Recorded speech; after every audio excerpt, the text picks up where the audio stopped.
on Nord Stream, I know that there's a lot of talk about Nord Stream and Keystone, and I'm just trying to help people understand it. Is there? Well, yes. President Biden blocked the Keystone XL pipeline here because he said it would undermine U.S. climate leadership and undercut our ability to urge other countries to take ambitious climate action. So how is he urging other countries to take ambitious climate action if he's letting other countries build Nord Stream 2? First, we're hardly letting any country or other countries build Nord Stream 2. When the president took office, 95% of this pipeline was built.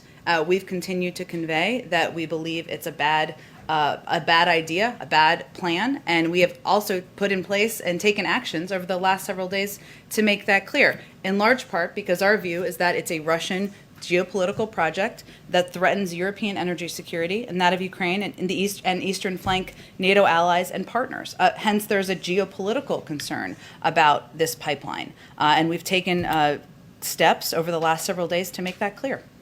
So a lot of concerns, and it seemed like there was the ability by the U.S. government to sanction some officials to stop the project at like 95%, but you're not doing it.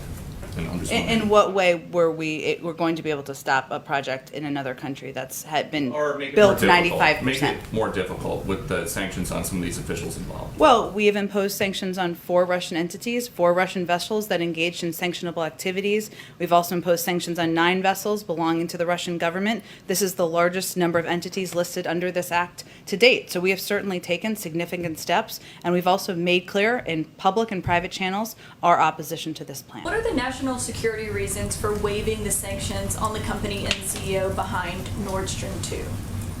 Well, I know we made this announcement from the State Department just yesterday, and they certainly spoke to this from their end. We also put in place a number of sanctions, as you know, on Russian officials and Russians who were engaged in this in the building of Nord Stream 2 to send a clear message that we think that this is a bad deal, that it is a geopolitical plan that we feel puts our eastern flank NATO allies and partners and Ukraine at risk. So that is why we put those in place. But what's the reason for waiving the sanctions?